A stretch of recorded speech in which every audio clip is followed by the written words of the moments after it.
Hello everyone, welcome to XALT Ministries. My name is Wyatt, and today we're going to be looking at key of D, alright? I just did the key of B and the key of C videos. I did key of A and G yesterday.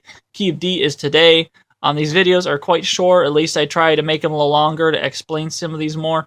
Key of D, this is a very fun key to do songs in. Key of D sharp is used a lot, I've noticed lately. That is key of D with capo 1. Alright, so let's look at key of D for a minute. We have a D2 chord, a G2 chord, a B minor, and an A sus4. At least that's the technical term of it, even though it's actually, I believe, called A2. Some people call it A sus4. We'll just call it A sus4 for now, because that's what I have on the sheet. Anyways, on to the chord making part. All right, D2 is going to look like this. Quite simple. D2, if you did the key of A video, you already know what a D2 chord is. If you did key of G video, it's a D chord minus one note, or one finger placement, however you want to say it. Anyways, D2 chord is like this. You could use a normal D if you wish. To me, I like the D2. It blends better with the rest of the chords. Okay, D2 is going to be mute, mute, or if you want to do mute, open, that's completely up to you, however it sounds to you. But mute, mute, open, 2, 3, open. Okay, I have nothing on these two fingers here. Sorry for my lack of lighting there. I do not have the same lighting I had in the previous videos. I apologize. That is going to be your D2. One thing you are going to notice, this note right here and the open string, you're pretty much not going to change at all. Well, it could. And I'll show you where it could, and I'll show you why you might want to change that, and why this is okay. Never mind. I'm rambling. Let's get to the rest of this real quick, and then I'll talk about that part. G2, normal G. Difference is that you're going to take your finger off. It's like a normal G. If you went through the G here, or the G on this key of C video, normal G2 is going to be like putting your usually your ring finger on your third fret of your first string, except you're going to move up a string to the third fret of your second string and do the same thing with the two top that go up here. And so your G2 is going to be a 3, 2, open, open, 3, open. That's going to be G2. I know it sounds kind of weird right now, but that's okay. It'll blend with the rest of the chords and sounds quite nice. That's a G2, all right? Next one we're looking at is a B minor. You're thinking, okay, everything else is called a 2. Why is there a B minor thrown in? It's just the name of the chord.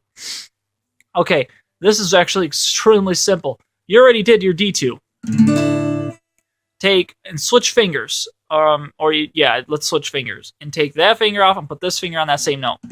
Still a D2. Take this finger here, your pointer finger, and put it up on the second fret of your 5th string. Mute the top.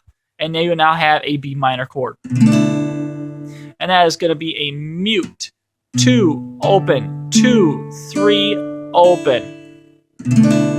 That is a B minor chord. So you have D2, G2, and then B minor. All right. And then last chord, we're going to show 2 different variations of this chord, and I'll show you why. I usually use an A2 on this, which is from my key of A, and A2 is basically going to be a mute, open, mute, open, 2, 2, open, open. But if you notice something has changed. I'm no longer using this note. Here's the thing, that's called an A2, or actually some call it an A sus4, that chord I just did. It can be called either way, A2 or A sus4, however you rather have it. I like A2, it's shorter, remember. A sus2 is what I've started using recently, which is where you take that ring finger and you put it back on that note down here, and you still play your normal chord. And the reason why, like I said, it keeps that third fret, second string, and open first string, and it keeps those 2 notes all throughout the entire key. So we have, this is called an A sus2, D2, B minor, G2. Now that I've went through the chords, let's look at one song. One song I'll actually love to play and I'll play it for you, even though it does have some extra stuff in it. But it'll give you an idea. Is Jeremy Camp's I Still Believe. I absolutely love this song. Absolutely love to play it. I will tell you right now, it does use a little bit of a D chord variant. That's okay. You don't have to exactly learn it. But it goes D2. Why is that sound? Oh, that would help. Okay. So I'm just going to play it real quick. I got to remember how to play it.